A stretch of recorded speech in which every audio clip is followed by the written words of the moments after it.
Hello everyone, আসসালামু আলাইকুম। তোমরা যারা ফেসবুক আর ওয়েব অ্যাপ থেকে কানেক্ট হয়েছো, ভাইয়াকে একটু বলো ভাইয়ার অডিও আর ভিডিও সব ঠিক আছে কিনা। তোমরা যারা ফেসবুক আর ওয়েব অ্যাপ থেকে কানেক্ট হয়েছো, ভাইয়াকে একটু বলো ভাইয়ার অডিও আর ভিডিও ঠিক আছে কিনা।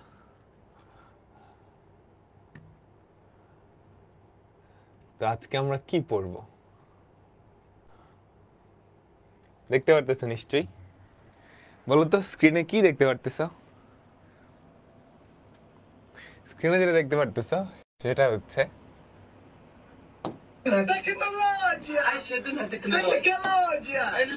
টেকনোলজিয়া, তাই না?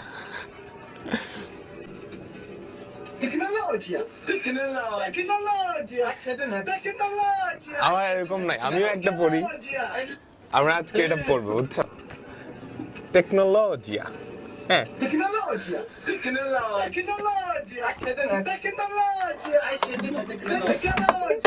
পড়িস না ভাই। আমরা আজকে যে চ্যাপ্টারটা পড়বো এটা হচ্ছে আইসিটির প্রথম চ্যাপ্টার। আইসিটির প্রথম চ্যাপ্টার খুবই মজার একটা চ্যাপ্টার, সহজ একটা চ্যাপ্টার, বুঝছো?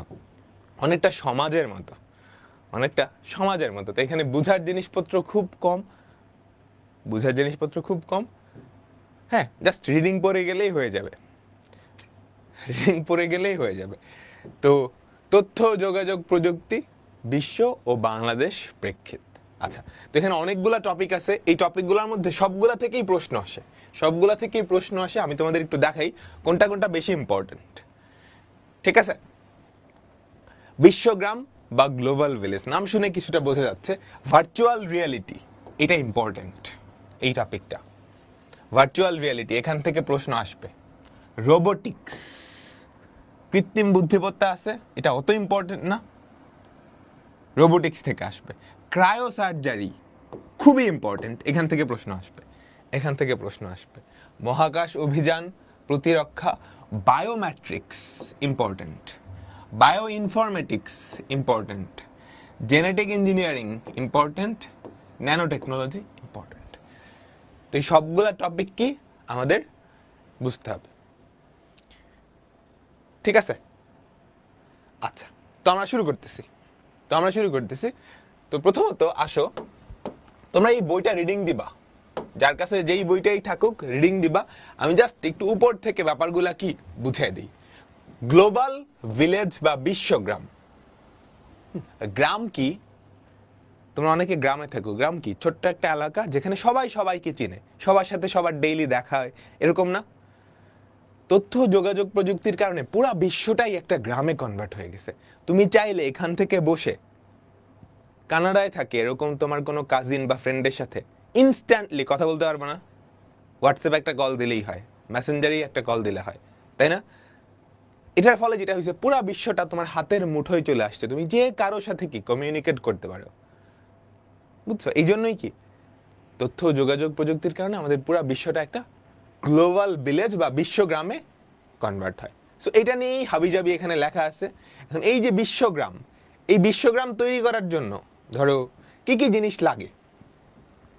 বিশ্বগ্রাম সুফল বা ইতিবাচক, এগুলো সমাজ তুমি লিখতে পারবা।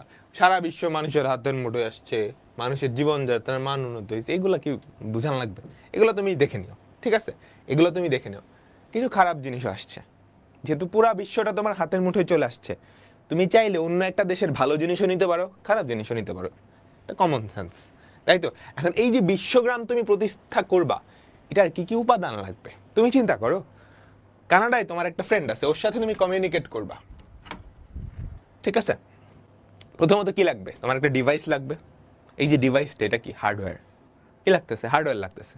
তারপর তুমি যে কমিউনিকেট করবা, মেসেঞ্জারে করবা বা হোয়াটসঅ্যাপে করবা, একটা সফটওয়্যার লাগবে না? অবশ্যই সফটওয়্যার তো লাগবে।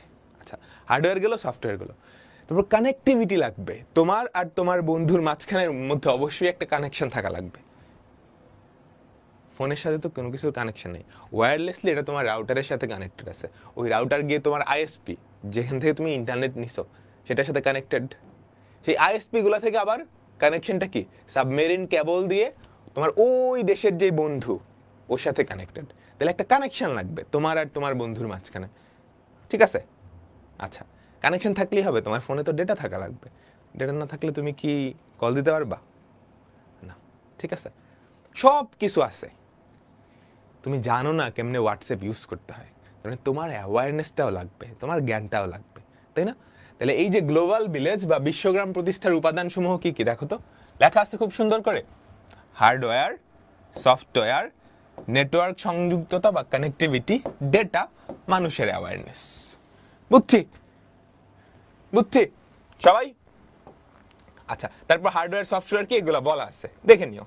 তাহলে বিশ্বগ্রাম কি আমরা বুঝছি, বিশ্বগ্রাম তৈরির জন্য কি কি লাগে সেটা আমরা জানি। এটার সুফল কি কুফল কি বানায় লিখে দিতে পারবা, একবার রিডিং পড়লেই হয়ে যাবে, একবার রিডিং পড়লেই হয়ে যাবে, ঠিক আছে? আচ্ছা, তাহলে বিশ্বগ্রাম গেল। এখন মানুষের সাথে যোগাযোগ করার অনেক হাবিজাবি লেখা আছে, এগুলো দেখে নিও। ইমেল দিয়ে যোগাযোগ করতে পারো, মেসেঞ্জারে যোগাযোগ করতে পারো, যেমনি ইচ্ছা করতে পারো, ঠিক আছে? ওকে, তাহলে আমাদের এটা গেল। টেলিকনফারেন্সিং, টেলিকনফারেন্সিং মানে ধরো একটা কনফারেন্স হবে, হ্যাঁ, সেখানে একজন কথা দিয়ে ধরো 5 জন, একটা বিজনেসের 5 জন বোর্ড মেম্বার আছে, এখন 5 জন বোর্ড মেম্বারের একটা মিটিং হবে। তো 4 জন বোর্ড মেম্বার ধরো ঢাকায়, আরেকজন হচ্ছে চিটাগাং। এবং চিটাগাংয়ের জন কি সরাসরি জয়েন না হয়ে ওকে একটা কলে জয়েন হইল, এটাই টেলিকনফারেন্সিং। এটাই কি টেলিকনফারেন্সিং, বুঝছি? ভিডিও কনফারেন্সিং কি? ভিডিও কনফারেন্সিং হচ্ছে ফোনে জয়েন না হয়ে ডিরেক্ট ভিডিওতে জয়েন হওয়া।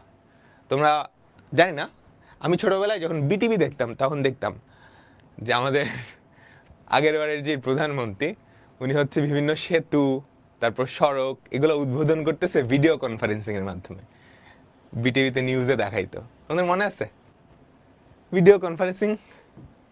আচ্ছা, গেল। এগুলো অত ইম্পর্টেন্ট না, এগুলো আমরা সবাই জানি, এগুলা আমরা সবাই জানি। আচ্ছা, ভিডিও কনফারেন্সিং গেল। আমাদের গ্লোবাল ভিলেজ এই টপিকটা শেষ। শিক্ষায় আইসিটি কেমন হেল্প করতেছে এটা তো বুঝতেছই, এই যে অনলাইনে তোমরা পড়তেছো, এর থেকে ভালো জিনিস আর কি? আমাদের সময় এগুলো লেখা থাকলো, অনলাইনে পড়া যায়, অনলাইনে কিছু করা যায়, আমরা বুঝতাম না, তোমরা তো এখন বুঝতেছো, তাই না? বুঝছো? ঠিক আছে, এগুলা জাস্ট রিডিং পড়ে নিতে হবে, এগুলা জাস্ট রিডিং পড়ে নিতে হবে। স্বাস্থ্য খাতে কি কি চেঞ্জ আসছে, অনেক কিছু পড়ে নিবা। গবেষণা, রিসার্চেও বহুত চেঞ্জ আসছে আমাদের তথ্য ও যোগাযোগ প্রযুক্তির কারণে। অফিস, আগে সব সময় অফিসে গিয়ে কাজ করা লাগতো, এখন ওয়ার্ক ফ্রম হোম নামেও কিছু একটা আছে, বাসা থেকেই তুমি সব কাজ করতে পারো।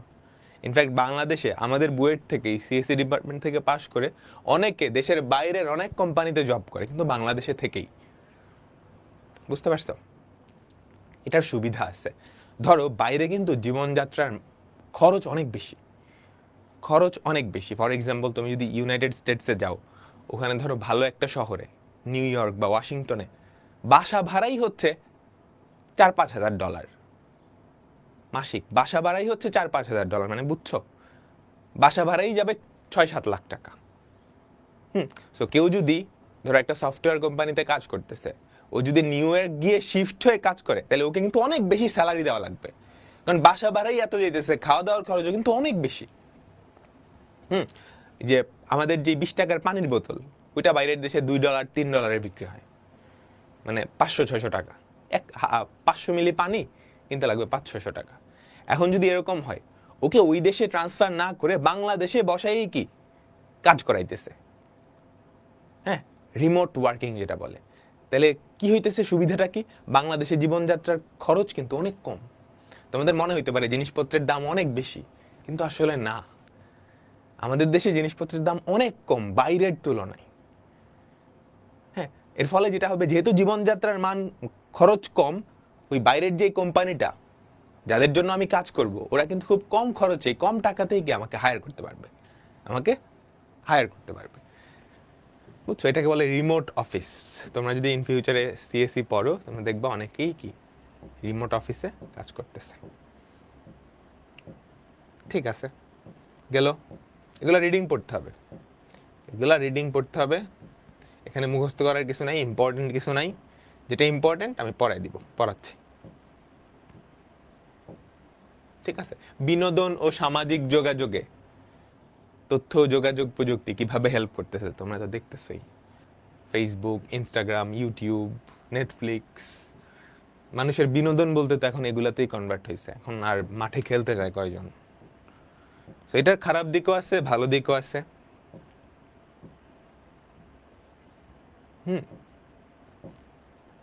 সাংস্কৃতিক বিনিময়, ইউটিউব, ফেসবুকের মাধ্যমে দুইটা দেশের সাংস্কৃতিক বিনিময় হইতেছে না? বাংলাদেশে কি হচ্ছে এটা অন্য দেশ থেকেও জানা যায়। তারপর ধরো মালদ্বীপে কি হচ্ছে বা জাপানে কি হচ্ছে সেটা কিন্তু তুমি বাংলাদেশে বসেই জানতে পারো ওদের। আচ্ছা ঠিক আছে, এরপর আমাদের যেই টপিকটা সেটা হচ্ছে ভার্চুয়াল রিয়েলিটি। এটা ইম্পর্টেন্ট একটা টপিক। এরপর যেই টপিকটা সেটা হচ্ছে ভার্চুয়াল রিয়েলিটি। এইটা ইম্পর্টেন্ট একটা টপিক। তো ভার্চুয়াল রিয়েলিটি ব্যাপারটা কি? আমাদের কয়েকটা সংবেদী অঙ্গ আছে, 5টা সেন্সর আছে, তাই না? দৃষ্টি, শ্রবণ, স্পর্শ, তাই তো? আমাদের বেশ কয়েকটা কি সংবেদী অঙ্গ আছে। এখন এই সংবেদী অঙ্গগুলাকে আমি যদি কন্ট্রোল করে সামহাও কোনো একটা ফিল দিতে পারি কোনো এক মানুষকে, তাহলে ও কিন্তু বিশ্বাস করে নেবে ও ওই পরিবেশেই আছে। ফর এক্সাম্পল, তুমি এখন কোথায় আছো? বাংলাদেশে আছো।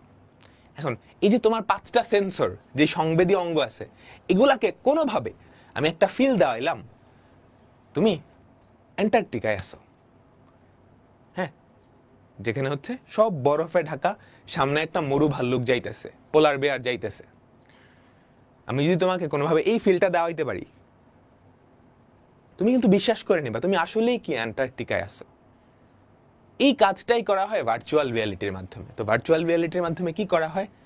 আমাদের এই যে সংবেদী অঙ্গগুলো আছে, এই সংবেদী অঙ্গগুলোকে অন্য একটা এনভায়রনমেন্টের ফিল দেওয়া হয়। বুঝাতে পারলাম?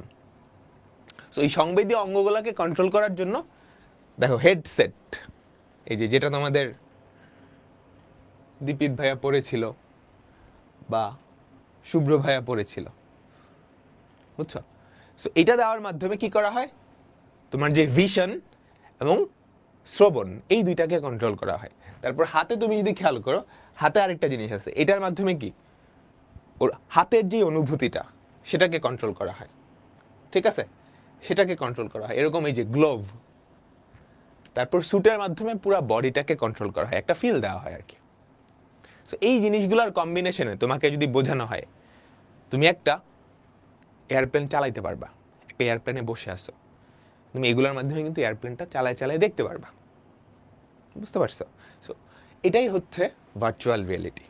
ভার্চুয়াল রিয়েলিটির মাধ্যমে তুমি কি একটা জায়গায় বসে অনেক এনভায়রনমেন্টে কি হইতে পারে সেটা দেখতে পারো। বুঝছো সবাই? ভার্চুয়াল রিয়েলিটির সুবিধা কি? এই যে দেখো তোমাদের শুভ্র ভাইয়া ভার্চুয়াল রিয়েলিটির মাধ্যমে কি দেখো, সেটা বেসিক্যালি রিপ এই মডেল যে আমি কাজটা করছি, সামনে স্টার নামটাকে সরিয়ে দিয়েছি। তো স্টার নামটাকে সরিয়ে দেওয়ার মাধ্যমে এটা কিন্তু শুভ্র ভাইয়ের বাসা। ঠিক আছে, শুভ্র ভাই যখন সামনে দিল এই গ্লাসটা পড়লো, গগলসটা পড়লো, তখন ওনার সামনে মানুষের একটা কঙ্কাল দাঁড়ায় গেছে। ওনার কাছে কিন্তু মনে হচ্ছে এটা রিয়েল। হ্যাঁ, এটা কিন্তু ওনার ভিউ। করতে পারছি, হাতটাকে দেখতে পাচ্ছি। তো এই যে হার্টের অ্যাটাকস, এই জায়গাটা বলে হার্টের অ্যাটাকস। আমি যদি চারদিক থেকে ঘুরে দেখি তাহলে আমরা একটু দেখতে পাবো, চারদিক থেকে ঘুরলেই দিক ডান দিক যে হাড়গুলো এগুলো পোস্টগুলো হয়, আর এই জায়গাটা হচ্ছে বেস ভাবো অনেক। আসলে কিন্তু ব্যাপারটা এরকম না। এটা ঠিক আছে, এটা কিন্তু ফিউচার। তুমি বায়োলজি বইয়ে কি কি পড়তেছো, হার্ট পড়তেছো, হার্টের গঠন পড়তেছো, ওগুলা বুঝে মানে ওগুলা পড়ে পড়ে বইয়ের পড়া পড়ে আর কতটুকুই বা বুঝতেছো। ইন ফিউচারে কিন্তু এই বই এরকম থাকবে না, সবকিছু কি এখানে কনভার্ট হবে। হার্টে কি আছে এটা পড়া এক কথা, আর হার্টের ভিতরে ঢুইকা আমরা বেস হিসেবে বলতে পারি যে হার্ট কি সেটা দেখা কিন্তু আরেক কথা। এটা কিন্তু অন্য লেভেলের জিনিস, বুঝতে পারছো? কিন্তু আমাদের দেশে এখনো আমরা এটা গ্রহণ করার জন্য কি প্রস্তুত না। অনেক কারণেই আমাদের একটা নিম্ন মধ্যবিত্ত দেশ।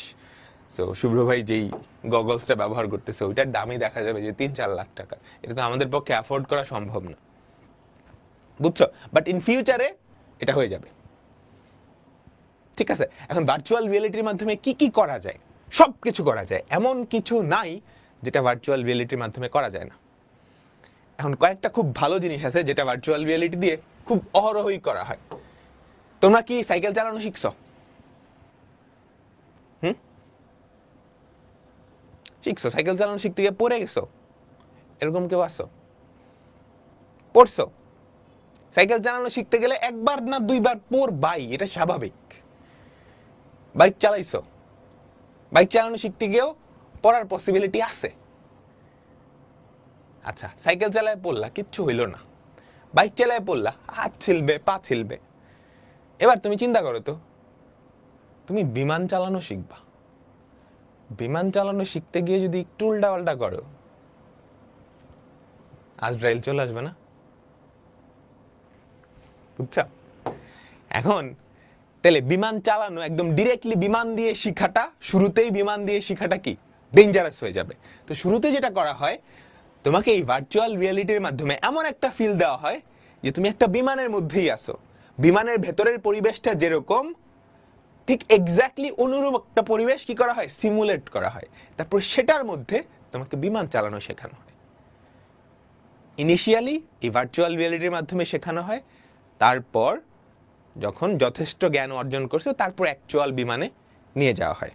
বুঝছো? এই যে তোমাদের শুভ্র ভাইয়ের যে গ্লাসটা আছে না, ওটার মাধ্যমেই কিন্তু বিমান চালানোর ফিলটা নেওয়া যাবে। আমি যদি তোমাদের একটু দেখাই, দেখো এটা হচ্ছে ওই গগলসটা পরে আছে, আর ওর ভিউটা ডান পাশে দেখানো আছে। বুঝছো? বিমানের ভেতরে যা যা আছে সবকিছু কি এটার ভেতরে সিমুলেট হচ্ছে। এটার ভেতরেও কি আগে শিখতেছে।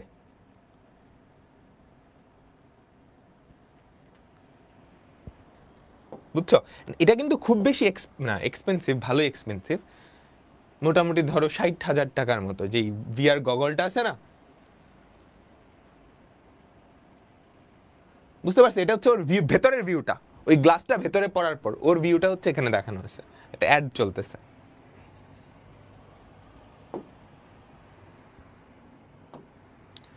ঠিক আছে, এরপর ভার্চুয়াল রিয়েলিটি আর কোথায়? বিমান চালানো শেখাও গেল। এরপর চিন্তা করো একটা জটিল সার্জারি মেডিকেল স্টুডেন্টদের জন্য, যদিও বাংলাদেশে এটা এখনো ওরকম ভাবে হয় নাই, একটা সার্জারি করবা। এখন তুমি যদি অ্যাকচুয়াল পেশেন্টের উপরে সার্জারি করতে যাও একজন স্টুডেন্ট হয়ে, ওর মরে যাওয়ার চান্স আছে না? আছে তো।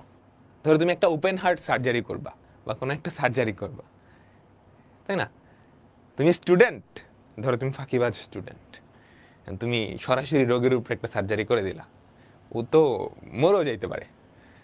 ওটা না করে কি করা হয়, এটা তুমি কি ভিআর গগলটা পরে বা ভার্চুয়াল রিয়েলিটিতে ওই রকম একটা সিনারিও সিমুলেট করা হয়, তারপর ওখানে তুমি সার্জারিটা করো। বুঝছো? মনে হচ্ছে পুরোপুরি সার্জারি করতেছো, কিন্তু অ্যাকচুয়ালি কি ভার্চুয়াল রিয়েলিটির মাধ্যমে করতেছো। পরে তুমি যখন দক্ষ হলা তখন কি অ্যাকচুয়াল রোগীর উপর অ্যাপ্লাই করতে হয়। এখন এগুলা পড়ে নিবা যে ভার্চুয়াল রিয়েলিটি ব্যাপারটা বুঝছো। এরপর ধরো তোমাদের অনেকের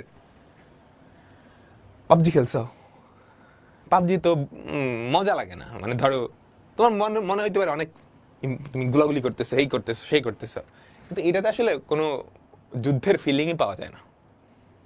তোমার যদি কেমন মনে মানে ভালো হইতো না যদি তুমি অ্যাকচুয়াল যুদ্ধে গিয়ে যুদ্ধ করার যে ফিলিংটা সেটা নিতে পারতা, মরেও যাইতা কিন্তু অ্যাকচুয়ালি মরতা না। বুঝছো? একদম রিয়েল একটা ওয়ার সিচুয়েশন, একটা যুদ্ধের সিচুয়েশন, তুমি গুলাগুলি করতেছো, গ্রেনেড মারতেছো, সবকিছু করতেছো, এনিমির গুলাতে মরেও যাচ্ছ কিন্তু আসলে মরতেছো না। মজা হইতো না? এরকম পুরো একটা সিনারিও ভিআর এর মাধ্যমে সিমুলেট করা যায়। বুঝছো? ভার্চুয়াল রিয়েলিটির মাধ্যমে তুমি একটা ব্যাটেল ফিল্ডে আসো, গুলাগুলি করতেছো, ঠাস করতেছো, তোমাকে যখন গুলি করবে তুমি পিছনের দিকে একটা ধাক্কাও খাবা, কিন্তু বাস্তবে কিছু হবে না। হ্যাঁ, এগুলা ফিউচার, এগুলো খুব নেয়ার ফিউচারে তোমরা পেয়ে যাবা। তোমার বয়স যখন আমার কাছাকাছি হবে তখনই দেখবে এগুলো একদম খুব কমন হয়ে গেছে, ঠিক আছে? তারপর ভার্চুয়াল রিয়েলিটির সিস্টেম তৈরির উপাদান, এগুলো একটু পড়ে নিও সবাই, ঠিক আছে? এগুলোর অ্যাপ্লিকেশন কোথায়, এগুলো দেওয়া আছে শিল্প কারখানায়, ড্রাইভিং নির্দেশনা বা ফ্লাইট সিমুলেটর, এই যে এখানে একটা লেখা আছে, ট্রাফিক ব্যবস্থাপনা, মহাকাশ অভিযান। কেউ চাইলেই কিন্তু তোমাকে মহাকাশ অভিযানে পাঠিয়ে দিতে পারে, এটা অনেক কস্টলি। সো শুরুতে কি করে, যারা আসলে স্পেস এক্সপ্লোরেশনে যায়, নাসার যে বিজ্ঞানীগুলো আছে, শুরুতেই কিন্তু ওদেরকে মহাকাশে পাঠায় দেয় না, করে রকেটে করে। শুরুতে ওদের কি ওই ভার্চুয়াল রিয়েলিটির মাধ্যমে এই ট্রেনিংটা দেয়, বুঝছো?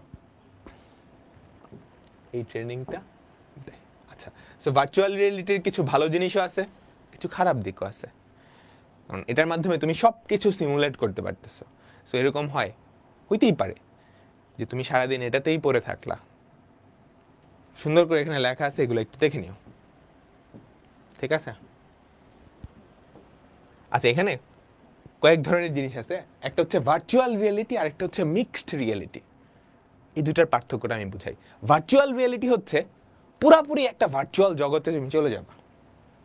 হ্যাঁ, আমি যদি দেখাই, পুরাপুরি একটা ভার্চুয়াল জগতে। ফর এক্সাম্পল, এই যে ফ্লাইট সিমুলেটরে তুমি যখন ঢুকছো না, এটা হচ্ছে তোমার ভিউ, গগলটা পরে তোমার যে ভিউটা সেটা হচ্ছে এরকম। তুমি কি পুরো একটা ভার্চুয়াল এনভায়রনমেন্টে চলে গেছো না, তাই না? এগুলো কি একটাও রিয়েল না, কিন্তু এইটা হচ্ছে ভার্চুয়াল রিয়েলিটি।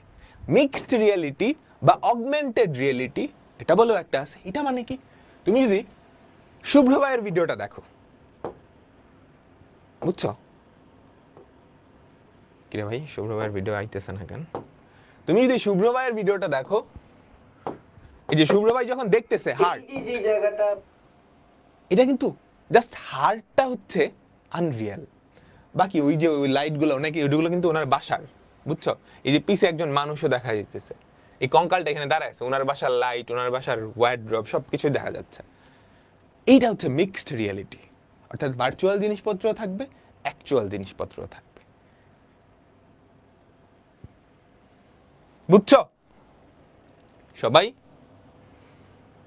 ঠিক আছে, একটু পরে নিবা, এগুলা একটু পরে নিবা, জাস্ট পরে নিলেই হবে। এবার আসি কৃত্রিম বুদ্ধিমত্তা বা আর্টিফিশিয়াল ইন্টেলিজেন্স। এইটার অ্যাপ্লিকেশন তোমরা রিসেন্ট টাইমে সবচেয়ে বেশি দেখছো।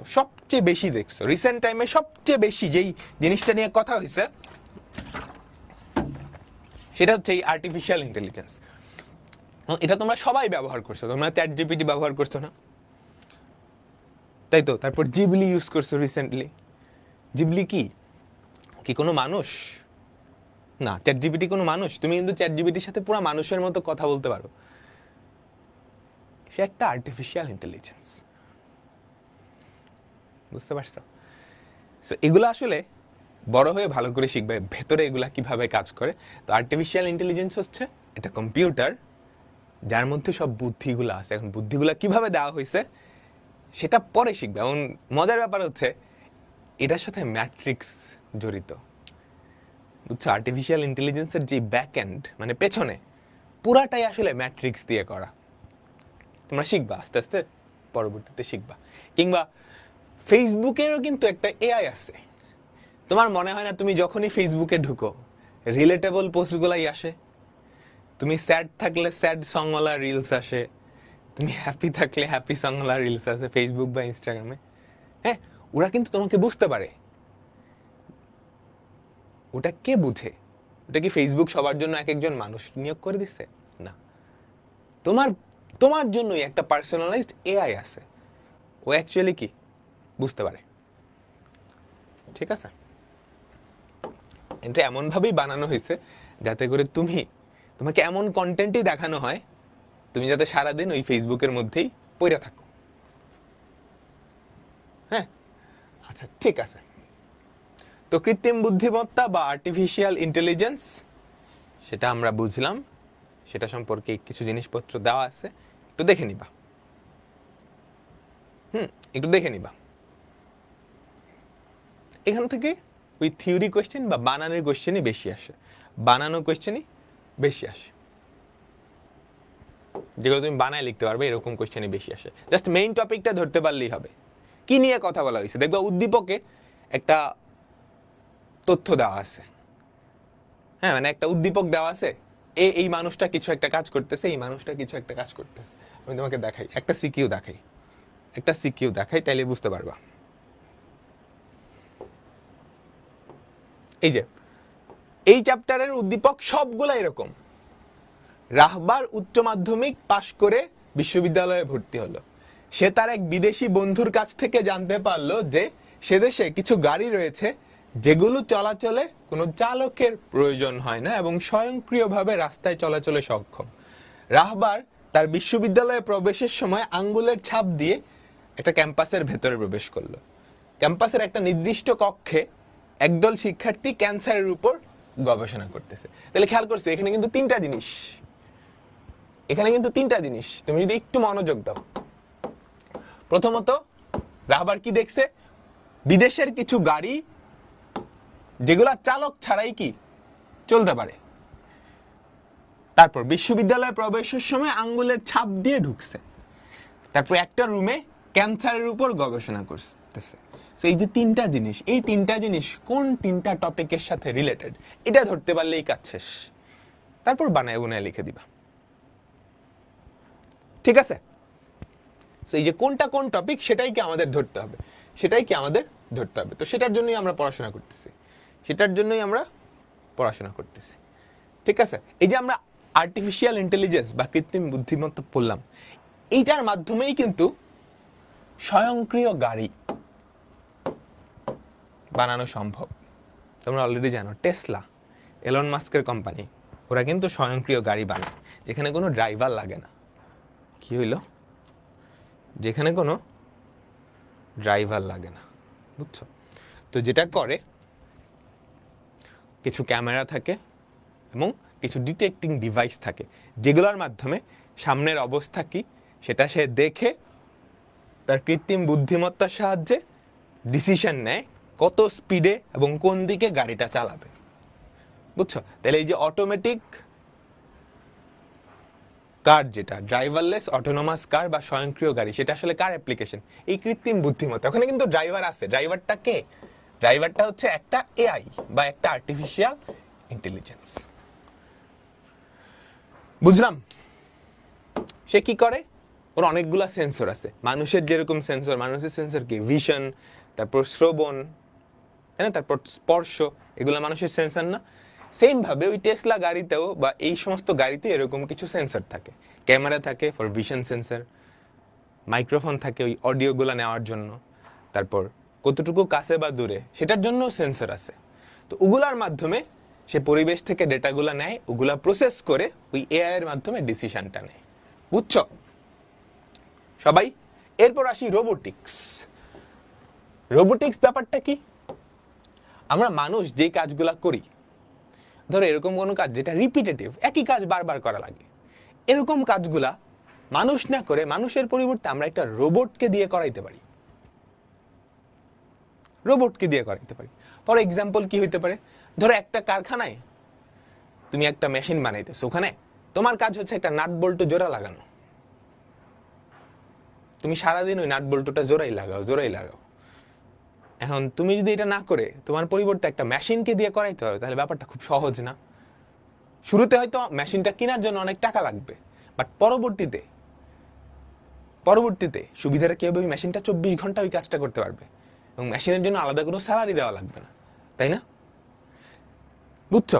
সো এই কাজগুলাই করা হয় বিভিন্ন বড় বড় আমাদের যে ফ্যাক্টরিগুলো আছে। ফর এক্সাম্পল আমরা টেসলার কথা বলতেছিলাম না? টেসলার যে গাড়িগুলো উৎপন্ন হয় তুমি জানো, সেগুলোর ম্যাক্সিমাম কিন্তু রোবট করে। এই যে দেখো, ওয়েল্ডিং থেকে শুরু করে মানুষের কাজ কিন্তু খুবই কম। শুধু টেসলা না, যত এরকম ম্যানুফ্যাকচারিং কোম্পানিগুলো আছে সবগুলাই এই কাজগুলা কিন্তু রোবট করে। আর মানুষ করলে এত পারফেক্ট হইতও না।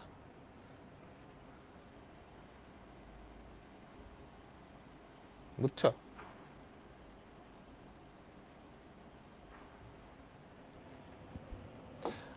এটা গেল। আরো সুবিধা কি হইতে পারে? মানুষ কিন্তু সব কাজ করতে পারে। ধরো একটা বিল্ডিং এ আগুন লাগছে, এগুলো যদি এখন পারফেক্টলি হয় না, একটা বিল্ডিং এ আগুন লাগছে, এখন ওই বিল্ডিং এ মানুষ গিয়ে যদি উদ্ধার কাজ করে, ওর নিজের জানের একটা ভয় আছে না। এখন তুমি যদি মানুষ না পাঠায় একটা রোবট বানায় পাঠাইতে পারো, যে রোবটটা হচ্ছে এই সমস্ত অগ্নি নির্বাপকের কাজ করবে, ও কিন্তু আগুনের মধ্যে দিয়ে ঢুকে সব কাজ করে ফেলতে পারবে, তাই না? ওই যে স্পাইডারম্যানের মতো, স্পাইডারম্যানের মুভি দেখছো না তোমরা? স্পাইডারম্যান একটা বিল্ডিং আগুন লাগে না, ভেতর থেকে ওই যে স্পাইডারম্যান একদম প্রথমটা, তারপর ওই যে সবুজ গ্রিন গবলিন ও হচ্ছে বোমা মারে, দেখছো? এরপর আরো কি রোবোটিক্সের সুবিধা কি কি?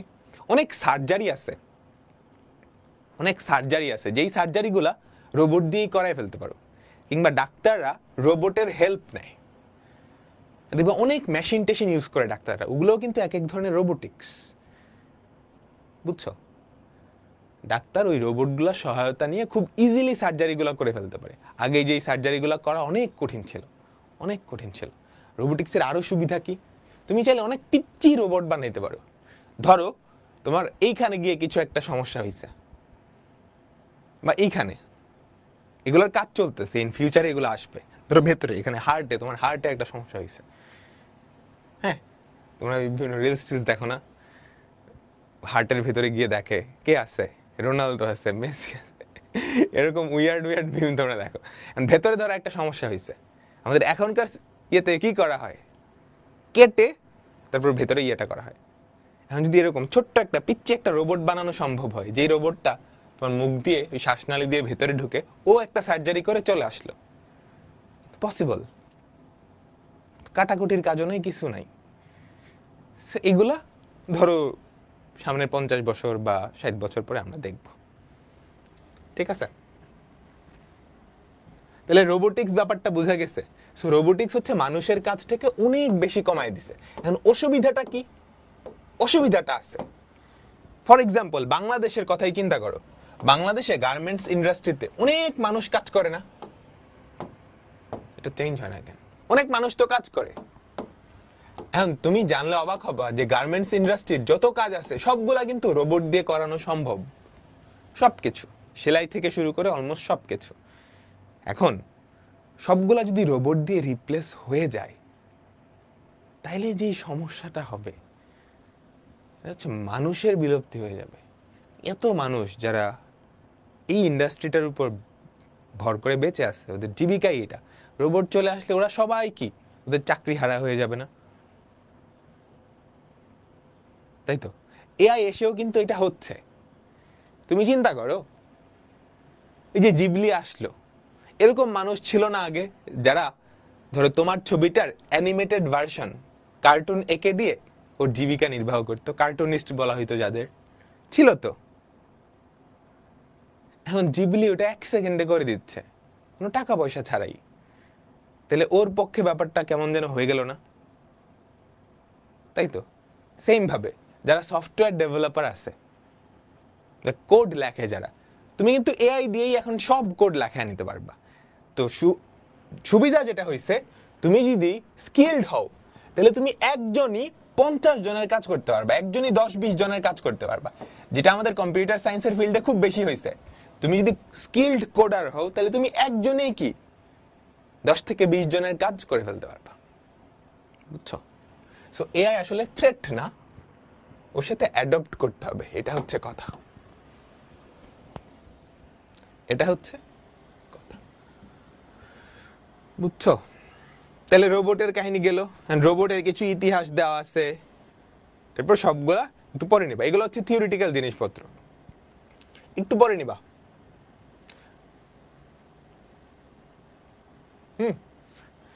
এটা রোবটের সুন্দর সুন্দর জিনিস দেওয়া আছে, রোবটের বৈশিষ্ট্য, রোবট সফটওয়্যার নিয়ন্ত্রিত, যা সুনির্দিষ্ট কোনো কাজ অত্যন্ত দ্রুত ও নিখুঁতভাবে সম্পন্ন করতে পারে।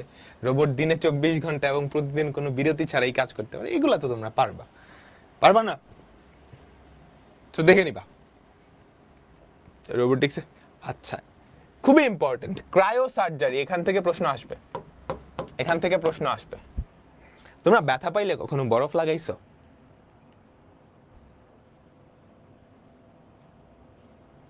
বরফ লাগাইলে কি ব্যথা কম করে না? এই জন্যই কিন্তু আমরা বরফ লাগাই। কোনো এক জায়গায় ব্যথা পায় বরফ লাগাইছো মানে কি ওখানকার নার্ভগুলা, ওখানকার যে অঙ্গগুলা আছে সংবেদী অঙ্গগুলা, তোমাদের মস্তিষ্কে যেগুলো ওই সংবেদটা দেয়, ওটা কিছুটা কিছুটা শিথিল হয়ে যায়, ওখানে কি ব্যথাটা কম লাগে। যত বেশি বরফ দিবা, যত বেশি বরফ টানা, যত কম তাপমাত্রা দেওয়া যায়, ওটা কি তত কি নিশ্চল হয়ে যায়। তোমরা লবণের সাথে কখনো বরফ অ্যাড করছো, সোডিয়াম ক্লোরাইডের সাথে, দেখো সেটা কিন্তু আরো ঠান্ডা হয়ে যায়। এটা একটু দেখো, যারা জীবনে অ্যাড করো নাই, বরফ দিলে তো ঠান্ডা লাগে, বরফ দিলে তো ঠান্ডা লাগে, বরফের সাথে লবণ দিয়ে দেখো আরো বেশি ঠান্ডা লাগে।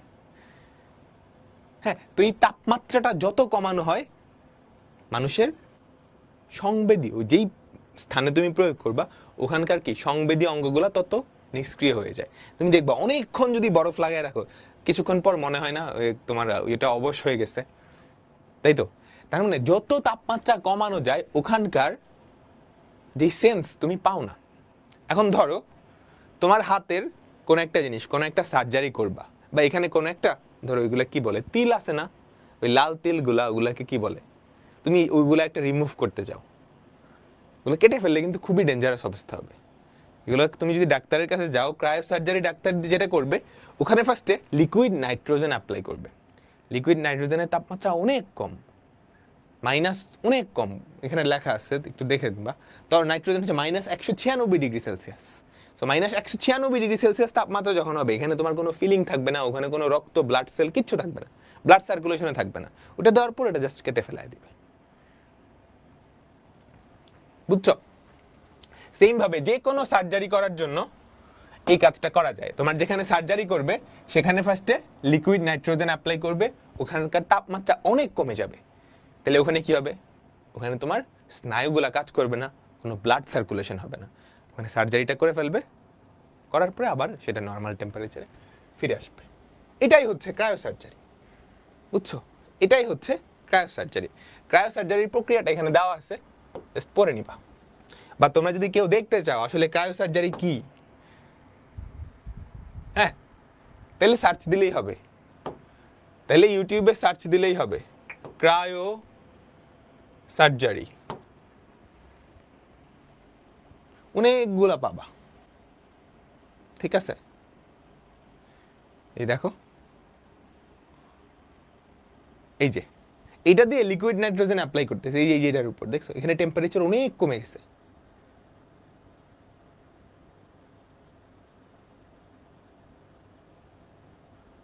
এই যে দেখো,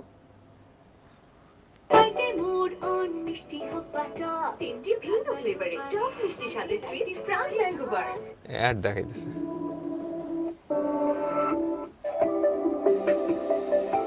এই দেখছো, লিকুইড নাইট্রোজেন অ্যাপ্লাই করতেছে এই আঁচিলটা রিমুভ করার জন্য।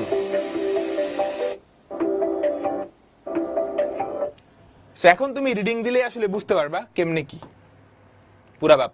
পুরা ব্যাপারটা কেমনে কি করতেছে, বুঝছো?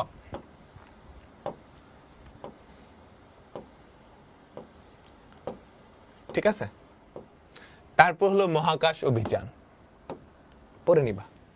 স্পেস এক্সপ্লোরেশন, এটা আহামরি কিছু না, মানুষজন মহাকাশে যাইতেছে, মহাকাশে কি আছে এগুলো দেখতেছে, ওই ব্যাপারগুলোই এখানে দেওয়া আছে, আর হিস্ট্রি দেওয়া আছে কিছু। সো রিডিং পড়ে নিবা, ঠিক আছে? মহাকাশে কিন্তু আমাদের স্যাটেলাইট আছে, ওই স্যাটেলাইট দিয়ে কিন্তু কমিউনিকেশন করা হয়, বুঝছো? পৃথিবীর উপরে কিন্তু অনেকগুলা স্যাটেলাইট, তোমরা ফিজিক্সে পড়ছো মহাকর্ষ অভিকর্ষ চ্যাপ্টারে, স্যাটেলাইট, ভূস্থির উপগ্রহ, এগুলার মাধ্যমে কিন্তু কমিউনিকেট করা হয়, জানো? তোমরা ওই এলন মাস্কের স্টারলিংকের কথা শুনছো? রিসেন্টলি এটা নিয়ে খুব কথা হচ্ছে। স্টারলিংক শুনছো না? ইন্টারনেট সার্ভিস প্রোভাইড, মানে ওরা হচ্ছে ইন্টারনেট প্রোভাইড করে। ওরা যে ইন্টারনেটটা প্রোভাইড করে হচ্ছে স্যাটেলাইট বেসড ইন্টারনেট। সুবিধা কি? এখন কিন্তু তুমি চাইলে গ্রামাঞ্চলে ওয়াইফাই নিতে পারো না, নিতে হলে অনেক লম্বা লাইন টেনে তারপর নিতে হয়। সো স্টারলিংক আসলে যে সুবিধাটা হবে, ওটা যে কোনো জায়গায় নিতে পারবা, যেহেতু স্যাটেলাইট বেসড, বুঝছো? Satellite based internet. আচ্ছা, ঠিক আছে, তো গেল।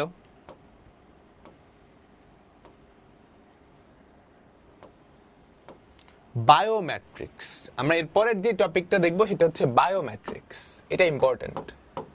হ্যাঁ, বায়োমেট্রিক্স ব্যাপারটা বুঝো। প্রত্যেকটা মানুষের ইউনিক কিছু জিনিসপত্র থাকে। কি কি জিনিসপত্র? প্রত্যেকটা মানুষের ফিঙ্গারপ্রিন্টগুলো ইউনিক। কুকুরেরও ফিঙ্গারপ্রিন্টগুলো ইউনিক। মানুষের হাতের যেই শিরাগুলো আছে, ভেইন, ওইটার স্ট্রাকচারটাও ইউনিক। প্রত্যেকটা মানুষের রেটিনা ইউনিক, চোখের যেই রেটিনা। প্রত্যেকটা মানুষের ভয়েসও ইউনিক। তোমরা কি ফিঙ্গারপ্রিন্ট দিয়ে ফোনের লক খুলছ? কখনো এরকম হয়েছে তোমার ফোন অন্য কেউ ফিঙ্গারপ্রিন্ট দিয়ে খুলে ফেলছে? তোমরা কেউ ফেস আইডি দিয়ে ফোন খুলছো? আমি জানি সবাই খুলছো। তার মানে প্রত্যেকটা মানুষের কিছু ইউনিক বৈশিষ্ট্য থাকে যেগুলা দিয়ে ওকে চেনা যায়, যেগুলা দিয়ে ওকে কি চেনা যায়। সো এই ইউনিক বৈশিষ্ট্যগুলা দিয়ে যেহেতু ওকে চেনা যায়, একটা মানুষকে ইউনিকলি আইডেন্টিফাই করা যায়, তো এটা দিয়ে কিন্তু অনেক কিছু করা যায়। ফর এক্সাম্পল, তুমি তোমার রুমে একটা লক লাগাবা যেটা তোমার ফিঙ্গারপ্রিন্ট দিয়েই খুলবে বা তোমার চোখ দিয়েই খুলবে। তেমন একটা সিকিউরিটি হয়ে গেল না? তোমরা মুভিতেও দেখো এরকম, যে কোনো একটা হাই সিকিউর জিনিসপত্র জাস্ট একজনের ফিঙ্গারপ্রিন্ট দিয়েই খোলা যায় বা একজনের রেটিনা দিয়েই খোলা যায়। মানে এটাই হচ্ছে বায়োমেট্রিক্স, অর্থাৎ মানুষের এই ইউনিক ক্যারেক্টারিস্টিক লাইক বৈশিষ্ট্যগুলো দিয়ে বিভিন্ন জিনিসপত্র বানানো। এটা আবার অনেক জায়গায় ব্যবহার করা হয়। ফর এক্সাম্পল, অপরাধ দমনেও, ক্রাইম সেকশনেও, ধরো কেউ একটা অপরাধ করছে, এখন ওখান থেকে ওর যদি এরকম কিছু ইউনিক জিনিসপত্র নেওয়া যায়, ফর এক্সাম্পল ওর চুল ওখানে পড়ে আছে, হ্যাঁ, বা ওর কিছু একটা ওখানে পড়ে আছে, ওর স্কিন কিছু একটা অংশ ওখানে পড়ে আছে, ওখান থেকে কিন্তু ওকে আইডেন্টিফাই করা সম্ভব। বুঝছো? তোমরা যারা ওই সিআইডি এরপর আদালত দেখছো তোমরা, ওগুলাতে নিশ্চয়ই এই জিনিসগুলো দেখছো, যে ফিঙ্গারপ্রিন্ট, তারপর ডিএনএ শনাক্ত করা, এগুলা থেকে এগুলো করা যায়। ঠিক আছে? সো বায়োমেট্রিক্সের কাজ এখানে দেওয়া আছে। বায়োমেট্রিক্সের প্রকারভেদ একটু দেখে নিও। আঙ্গুলের ছাপ বা টিপসই, আঙ্গুলের শিরা বা ফিঙ্গার বেইন। তোমরা ওই দলিলের মধ্যেও কিন্তু টিপসই নেই, ওই টিপসই দেখে বোঝা যায় ওরে টিপসই। বুঝছো? আইরিশ ও retina scan, face recognition, DNA. তোমরা যখন অফিসে জব করবা বা ইউনিভার্সিটি ঢুকবা, তখন দেখবা এন্ট্রেন্সে এরকম একটা মেশিন থাকে, এটাই হচ্ছে বায়োমেট্রিক মেশিন। বুঝছো? এখানে তুমি চাইলে কি ফিঙ্গারপ্রিন্ট দিয়ে অফিসে ঢুকতে পারো, বা পিন দিয়ে ঢুকতে পারো, বা ফেস রিকগনিশন। বেসিক্যালি তোমাদের ফোনের যেই সিস্টেমগুলো আছে, একটা ফোনের আনলক করার জন্য যেই সিস্টেমটা, সেটাই হচ্ছে বায়োমেট্রিক। হ্যাঁ, অনেক আধুনিক স্কুলেও আছে, ফিঙ্গারপ্রিন্ট দিয়ে বোঝা যায় ওই মানুষটা কখন ঢুকছে, ওর অ্যাটেন্ডেন্স না হয়ে যায় আর কি। তাহলে বায়োমেট্রিক্স বুঝলাম, একটু দেখে নিবা, একটু পড়ে নিবা সবাই, ঠিক আছে? পড়ে নিবা, তাইলেই হবে, জটিল কিছু না। প্রত্যেকটা মানুষের চোখের রেটিনা আলাদা, এটা জানতা? সো বায়োমেট্রিক্সেরই বিভিন্ন পদ্ধতিগুলো এখানে দেওয়া আছে। আচ্ছা, ঠিক আছে, গেল বায়োমেট্রিক্স গেল। এবার আসি বায়ো ইনফরমেটিক্স। এই দুইটা প্যাচে লাগানো যাবে না, বায়োমেট্রিক্স আর বায়ো ইনফরমেটিক্স। বায়ো ইনফরমেটিক্স, দেখো, বায়ো ইনফরমেশন মানে জীববিজ্ঞান সম্পর্কিত তথ্য। হ্যাঁ, জীববিজ্ঞান সম্পর্কিত তথ্য, অর্থাৎ একটা জীবের বিভিন্ন তথ্য যেখানে আলোচনা করা হয়, সেটাই বায়ো ইনফরমেটিক্স। এখানে কোন তথ্য নিয়ে আলোচনা করা হয়? ওর জিনোম সিকোয়েন্স কি। ধরো মানুষের জিনোম সিকোয়েন্স, তোমরা রিসেন্টলি শুনছো না যে পাটের জিনোম সিকোয়েন্স আবিষ্কার করছে বাংলাদেশের এক বিজ্ঞানী? ওর জিনটা দেখতে কিরকম? হ্যাঁ, জিন আসলে কি? এ টি সি। তোমরা ওই বায়োলজিতে পড়ছো না, যে ক্ষারগুলো আছে, এ টি সি জি, এডিনিন, থাইমিন, সাইটোসিন, গুয়ানিন। বুঝছো? এগুলার একটা লম্বা স্ট্র্যান্ড, মানে এরকম, এগুলা পাশাপাশি বসে মানুষের জিন তৈরি করে। জিন, বুঝছো? কোন একটা প্রাণীর, প্রত্যেকটা প্রাণীর এরকম একটা ইউনিক জিন থাকে।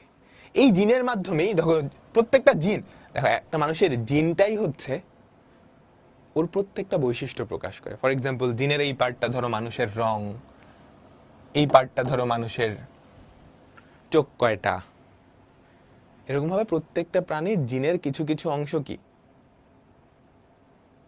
জিনের কিছু কিছু অংশ এক একটা বৈশিষ্ট্য নিয়ন্ত্রণ করে।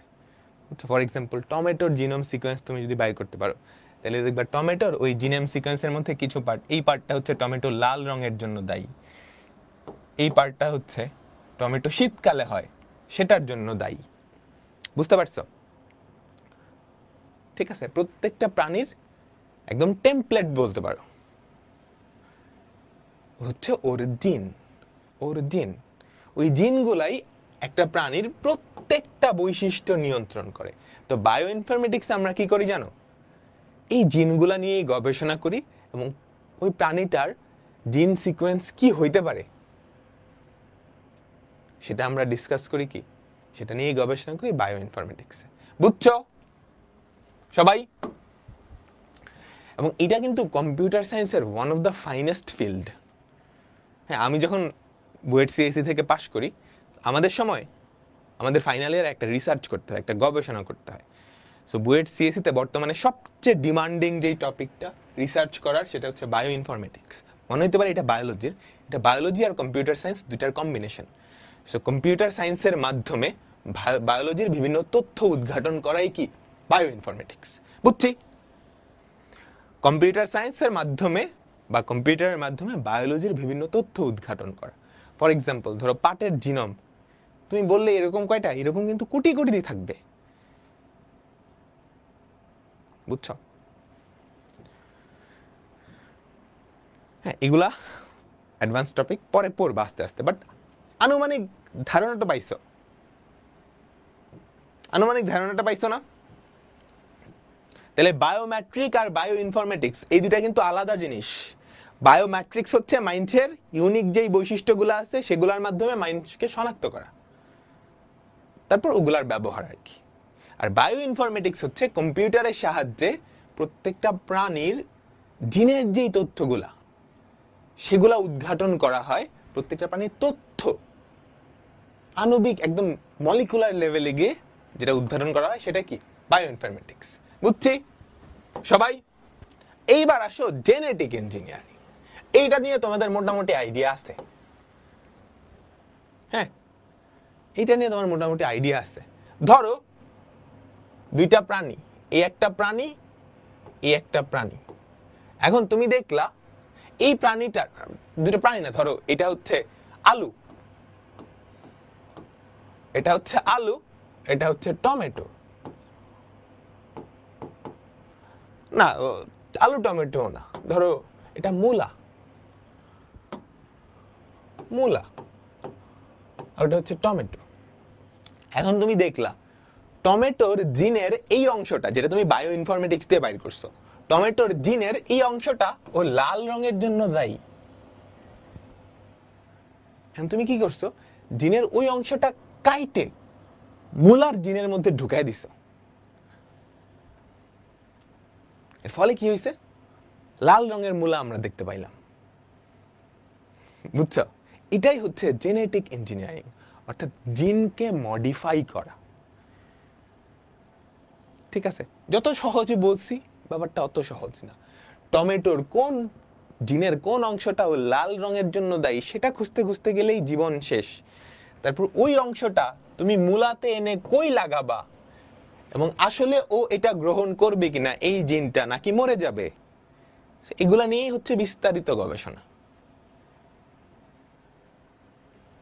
ঠিক আছে, বুঝলাম? তাহলে জেনেটিক ইঞ্জিনিয়ারিং কি বোঝা গেছে? ধরো দুইটা ফল আছে, তোমরা এখন জেনেটিক্যালি মডিফাইড অনেক কিছুই দেখতে পারো, বাঁধাকপি, সাদা বাঁধাকপি, লাল বাঁধাকপি, তারপর এখন টমেটো সারা বছর হয়। হ্যাঁ, এগুলো কিন্তু জেনেটিক্যালি মডিফাইড। কিছু হচ্ছে ওই কি বলে ওটারে, কি বলে, গ্রিন হাউসে করা হয়। আর কিছু কিছু আছে যেগুলো কি জেনেটিক্যালি মডিফাইড। দুইটা সবজি আছে, ঠিক আছে, এই সবজির একটা ভালো প্রপার্টি সেটা এনে এটার মধ্যে দিয়ে দিচ্ছে। তরমুজ তো তোমরা খাও, খাও না? তরমুজের সবচেয়ে ডিসগাস্টিং ব্যাপারটা কি? ওর বিচি, তাই না? তাই তো? সো এরকম বীজবিহীন তরমুজ উৎপাদন করারও গবেষণা হয়েছে, করছেও মনে হয়, আমি এগুলো জানি না, একটু দেখে নিও। ঠিক আছে, এই যে হাইব্রিড বলে, এই তো সুন্দর হাইব্রিড। সো জেনেটিক ইঞ্জিনিয়ারিং এর মাধ্যমে এই জেনেটিক্যালি মডিফাইড জীব বা হাইব্রিড তৈরি করা হয়। তোমাদের বায়োলজি চ্যাপ্টারে একটা জিনিস আছে, এই যে রিকম্বিনেন্ট ডিএনএ, এই চিত্রটা কিন্তু বায়োলজিতে আসে, খুবই ইম্পর্টেন্ট। তোমাদের আছে না, এটা ক্লাস 9-10 না এইচএসসি-তেই এরকম একটা চিত্র আছে, আমি বলে দিলাম ওটা এইচএসসি-তে আসবে, বায়োলজি সাজেশন দিয়ে দিলাম। ইকোলাই আর প্লাজমিড আছে না, ইকোলাই আর প্লাজমিড দুইটা রিকম্বিনেন্ট ডিএনএ কেমনে বানায়, ওই কি জানো লাইগেজ এনজাইম দিয়ে জোড়া লাগায়, রেস্ট্রিক্টেড এনজাইম দিয়ে কেটে ফেলায়, মনে আছে আমার, বুঝছো? ওটারই ছোট একটা ভার্সন এখানে দেওয়া আছে। তারপর জেনেটিক ইঞ্জিনিয়ারিং এর ভালো জিনিস খারাপ জিনিস এগুলো দেওয়া আছে এখানে, দেখে নিবা। এইবার আসো ন্যানো টেকনোলজি। ন্যানো টেকনোলজি ব্যাপারটা কি? ন্যানো টেকনোলজি হচ্ছে, ধরো তুমি যে কোনো একটা ম্যাটেরিয়ালস দেখতেছো, ধরো লোহা কি তুমি লোহা দেখতেছো অনেক শক্ত ধাতব, তাই না? এখন এইটা যদি তুমি একদম মলিকুলার লেভেলে অর্থাৎ পারমাণবিক লেভেলে চলে যাও, অর্থাৎ ন্যানোমিটার স্কেলে চলে যাও, বুঝছো? ন্যানোমিটার বা একদম আণবিক স্কেলে যদি চলে যাও, তাহলে প্রত্যেকটা জিনিসেরই, প্রায় বেশিরভাগ জিনিসেরই ধর্ম চেঞ্জ হয়ে যায়, বুঝছো? তো তুমি যদি লোহা না নিয়ে ধরো লোহার ন্যানো পার্টিকেল নিলা, তাহলে ওই পার্টিকেলগুলোর প্রপার্টি না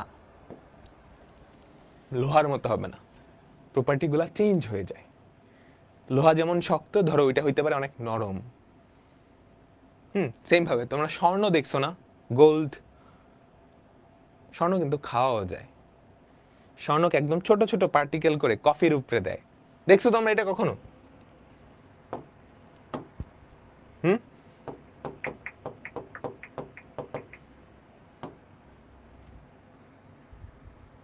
গোল্ড কফি,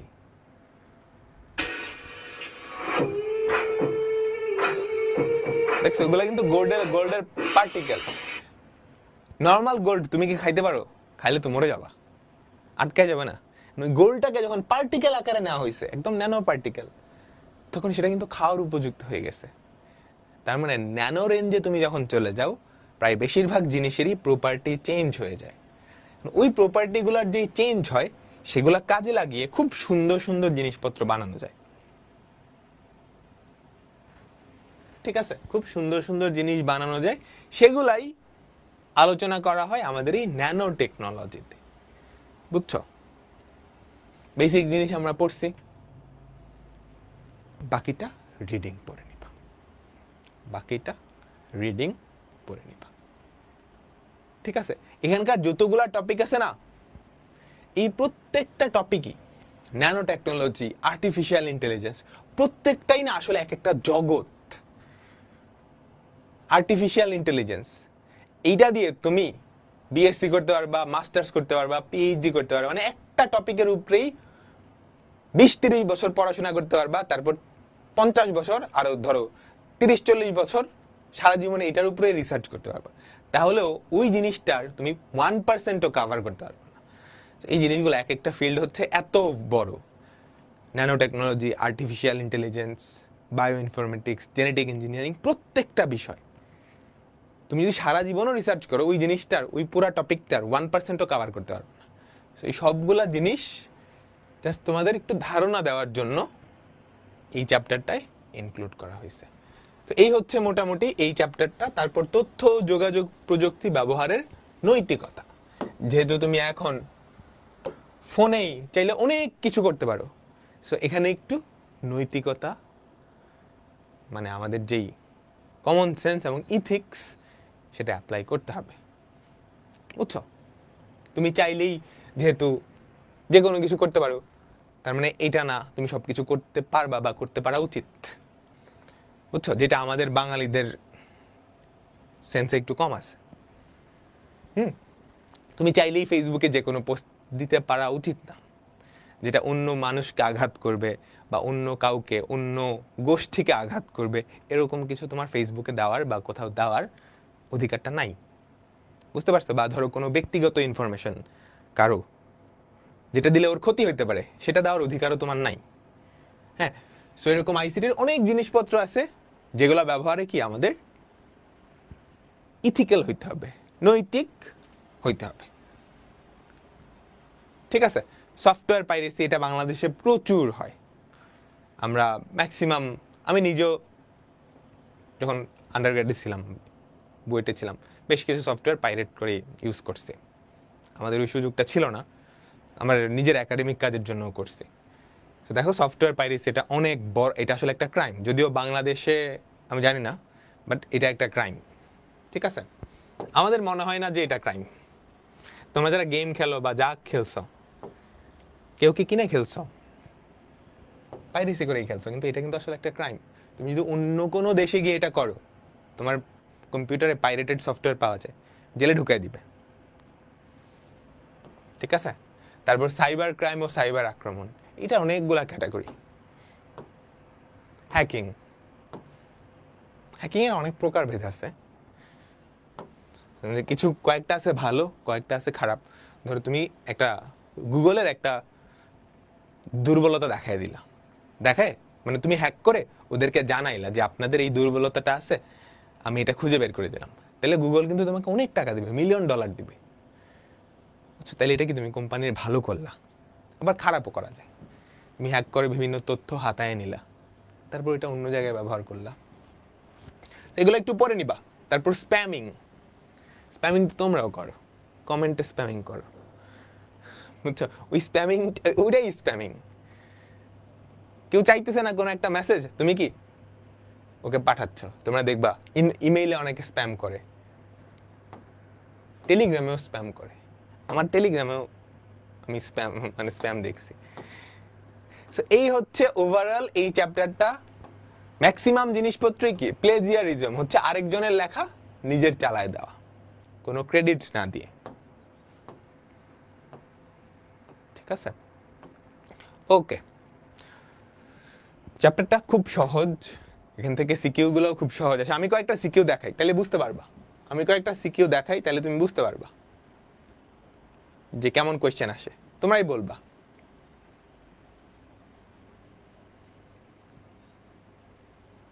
তোমরাই বুঝবা। দাঁড়াও দেখাই। ধরো প্র্যাকটিস শিটে একটু দেখে নিবা। হিমেল ড্রাই ল্যাব জৈব সংক্রান্ত সমস্যা সমাধানের চেষ্টা করছিল। একদিন তার বন্ধু তাকে একটা কক্ষে নিয়ে যায় এবং সেখানে তারা মহাশূন্য ভ্রমণের অভিজ্ঞতা লাভ করে। তাহলে বলো তো সেকেন্ডটা আসলে কি? ভার্চুয়াল রিয়েলিটি না? আমাকে বলো, তাহলে সেকেন্ডটা আসলে কি? ভার্চুয়াল রিয়েলিটি তো, তাই না? তাই না? আচ্ছা, ঠিক আছে। এরপর ড্রাই ল্যাব জৈব সংক্রান্ত, অর্থাৎ জীববিজ্ঞান সংক্রান্ত সে একটা সমস্যা সমাধানের চেষ্টা করতেছে। এটা কি? এটা কি বায়োমেট্রিক? না। এটা কি জেনেটিক ইঞ্জিনিয়ারিং? না। এটা কি বায়ো ইনফরমেটিক্স? বুঝছো? Bio informatics. ঠিক আছে? তো এই টপিকটা ধরতে পারলেই কাজ শেষ। রোবোটিক্স কি তুমি জানো? আচরণের মাধ্যমে ব্যক্তি শনাক্তকরণের পদ্ধতি বুঝিয়ে লেখো। আচরণের মাধ্যমে, যে ভয়েসের মাধ্যমে, তারপর ওর ফেসের মাধ্যমে, এগুলো লেখা আছে বায়োমেট্রিক্সে, এগুলো লেখা আছে, খুব সুন্দর করে পড়ে নিবা। সো ম্যাক্সিমাম সিকিউগুলো এরকমই, দেখো সবাই এখানে তাকাও। নতুন জীবকোষ সৃষ্টি, হাইব্রিড শস্য, দুধে আমিষের পরিমাণ বাড়ানো, এটা কি বলো তো? জিনে পরিবর্তন আনা না? জেনেটিক ইঞ্জিনিয়ারিং না? বলো, নতুন জীবকোষ সৃষ্টি, হাইব্রিড শস্য, এটা কি জেনেটিক ইঞ্জিনিয়ারিং? এটা ধরে ফেলছো। ম্যাক্সিমাম কোশ্চেনে দুইটা দৃশ্যকল্প দেওয়া থাকবে, দুইটার টপিক নিয়ে গ আর ঘতে কোশ্চেন থাকবে। ক খতে খুব জেনারিক কোশ্চেন, ন্যানো টেকনোলজি কি, রোবোটিক্স কি, আর্টিফিশিয়াল ইন্টেলিজেন্স কি, ক্রায়োসার্জারি কি, এগুলা থাকবে হচ্ছে কতে। খতে এরকম আরেকটা কোশ্চেন, বর্তমানে ড্রাইভারবিহীন গাড়িতেও যাতায়াত করা যায়, এই আর্টিফিশিয়াল ইন্টেলিজেন্সের মাধ্যমে আমরা কি ড্রাইভারলেস গাড়িও বানাতে পারি। দৃশ্যকল্প 1-এর প্রযুক্তিটা ব্যাখ্যা করো। তো জেনেটিক ইঞ্জিনিয়ারিং ব্যাখ্যা করবা। তুমি বায়োলজিতে পড়ছো, মনের মধ্যই মাসায় লিখে দিলে হবে। ঠিক আছে। বর্তমানে বিভিন্ন প্রতিষ্ঠান তাদের নিরাপত্তা, গবেষণা এমনকি বিনোদনের ক্ষেত্রেও মানুষের ব্যবহার সীমিত করে নিয়ে আসছে। প্রযুক্তির এটি চতুর্থ শিল্প বিপ্লব। বলো তো এটা কি? রোবোটিক্স না? রোবোটিক্স, এই তো বুঝতে পারছো, রোবোটিক্স, তাই না? তো প্রত্যেকটা সিকিউতে এরকম দুইটা সিনারিও দেওয়া থাকবে। ওই দুইটা সিনারিও একটা গতে একটা ঘতে আস্ক করবে। দেখো, ডাক্তার জেসি দেব নিয়ন্ত্রিত তাপমাত্রায় চিকিৎসা পদ্ধতি সম্পর্কে বিশেষ প্রশিক্ষণ গ্রহণের জন্য জাপান গিয়েছিলেন। বিশেষ ব্যবস্থায় কম্পিউটার নিয়ন্ত্রিত পরিবেশ থেকে তিনি এই চিকিৎসা পদ্ধতি সম্পর্কে বাস্তব অভিজ্ঞতা অর্জন করে দেশে ফিরে এসেছেন। এখন তার কাছে রোগী এলে তিনি বিশেষ কিছু জটিল রোগের অপারেশন সফলতার সাথে এই চিকিৎসার মাধ্যমে প্রয়োগ করেন। ঢাকা বোর্ডে আসে। হ্যাঁ, ক্যাড কি? Computer aided drawing. তোমরা অটোক্যাড নাম শুনে থাকতে পারো, এগুলো বইয়ে লেখা আছে। আচরণিক ডেটা, ক আর খ গুলা বোর্ড কোয়েশ্চেন গুলা দেখে নিবা, তাইলেই কমন আসবে। হ্যাঁ, তাইলেই কমন আসবে। উদ্দীপকে উল্লিখিত ডাক্তারের প্রশিক্ষণকে কেমনে গ্রহণ করছে? বিশেষ ব্যবস্থায় কম্পিউটার নিয়ন্ত্রিত পরিবেশ। তাহলে এটা কি ভার্চুয়াল রিয়ালিটি না? ভার্চুয়াল রিয়ালিটি না? তাই তো। উদ্দীপকের উল্লিখিত চিকিৎসা পদ্ধতিতে তথ্য যোগাযোগ প্রযুক্তির অবদান মূল্যায়ন করো। এটা কি বলতো? এটা কোন পদ্ধতি? ক্রায়ো সার্জারি না?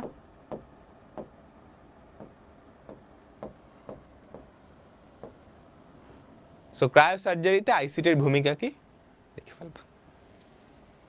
ক্রায়ো, সিআরও, কে না? বুঝলাম। সো বোর্ড কোশ্চেনগুলো একটু দেখে নিও। দেখো, মিস্টার সাজ্জাদ কৃষি বিশ্ববিদ্যালয়ের একজন অধ্যাপক। তিনি উচ্চ ফলনশীল জাতের ধান উৎপাদনের জন্য গবেষণা করছেন। তিনি দীর্ঘদিন যাবৎ মুখের আঁচিলের সমস্যায় ভুগছেন। অবশেষে তিনি তার বন্ধু ডাক্তার ফুয়াদের কাছে চিকিৎসার জন্য গেলে ডাক্তার শীতল তাপমাত্রা প্রয়োগ করে রক্তপাত ছাড়াই আঁচিল রিমুভ করলেন। তাহলে বলো তো এখানে কোন দুইটা আছে? ক্রায়ো সার্জারি আর জেনেটিক ইঞ্জিনিয়ারিং। হ্যাঁ, ক্রায়ো সার্জারি আর জেনেটিক ইঞ্জিনিয়ারিং। ডাক্তার ফুয়াদের চিকিৎসা পদ্ধতি কি? Cryo surgery. এটা কেমনে করে? সুন্দর করে লেখা আছে। ফার্স্টে লিকুইড নাইট্রোজেন দেয়, তারপর তাপমাত্রা কমে অপারেশনটা করে ফেলে। ওটা ডিটেলস প্রসেসটা বইয়ে লেখা আছে। সাজ্জাদ সাহেবের গবেষণার ব্যবহৃত প্রযুক্তিকে ওষুধ তৈরিতে কিভাবে সহায়তা করে? জেনেটিক ইঞ্জিনিয়ারিং ওষুধ তৈরিতে অনেকভাবে হেল্প করে। ফর এক্সাম্পল, ইনসুলিন কিন্তু যারা ডায়াবেটিস রোগ আছে তাদের কিন্তু ইনসুলিন না লাগে। ইনসুলিন আগে কোথায় হইতো জানো? শুকর না কোন একটা প্রাণীর ওরা ইনসুলিন তৈরি করতে পারতো। তো ওদের যে জিনটা, সেটা একটা ব্যাকটেরিয়া বা কোন একটা মধ্যে দেওয়া হয়েছে। ওখান থেকে এই ইনসুলিন বানানো হয়, যেটা অনেক সহজে, বুঝছো, অনেক চিপে। তোমরা একটু লিখে সার্চ দিলেই হবে। হ্যাঁ, সো এই যে ইনসুলিন নিচ্ছ, ইনসুলিনের দাম কিন্তু শুরুর দিকে যখন ইনসুলিন আসছে অনেক বেশি ছিল। তারপরে এই জেনেটিক ইঞ্জিনিয়ারিং এর মাধ্যমে ইনসুলিন তৈরির যেই জিনটা মানুষের, সেটা কি একটা ব্যাকটেরিয়াতে ট্রান্সফার করা হয়। তারপর ওই ব্যাকটেরিয়া দিয়ে ইনসুলিন বানানো হইতো। ঠিক আছে? তারপর দেখছো ম্যাক্সিমামে কিন্তু cryo surgery, genetic engineering, virtual reality, biometrics, এগুলো থেকে। ডাক্তার ইফাদ অত্যাধিক শীতল তাপমাত্রা প্রয়োগের মাধ্যমে চিকিৎসা করেন। Cryo surgery. তার চেম্বারের প্রবেশ পথে প্রথম দরজায় আঙ্গুল এবং দ্বিতীয় দরজায় সম্পূর্ণ হাত একটা মেশিনের উপর রাখতে হয়। বায়োমেট্রিক্স। ক্লিয়ার? সো প্র্যাকটিস শিটটা তো আমাদের দেওয়া আছে, দেখে নিবা। তো এর মাধ্যমে আমাদের এই চ্যাপ্টারটা শেষ। আমরা সবাই কি বুঝতে পারলাম? বুঝছে? টেকনোলজিয়া, তাই না? আমাদের টেকনোলজিয়া এটা শেষ। এই মিমটা, এই যে দাঁড়াও, মিমটা কই?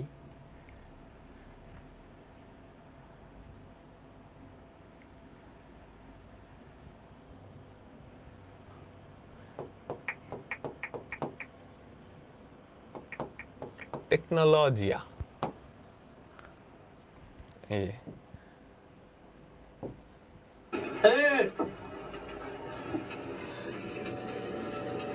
Tecnologia. Tecnologia. এটা হচ্ছে একটা গাড়ি, Tecnologia. এটা গাড়িতে একটা সিট উঠতেছে, মনে হয় এটা রোলস রয়েস। Tecnologia. Tecnologia. টেকনোলজিয়া, আমাদের টেকনোলজিয়া শেষ, ঠিক আছে? এর মাধ্যমে আমাদের আইসিটিও শেষ, ইনফরমেশন কমিউনিকেশন টেকনোলজিয়া শেষ। টাটা।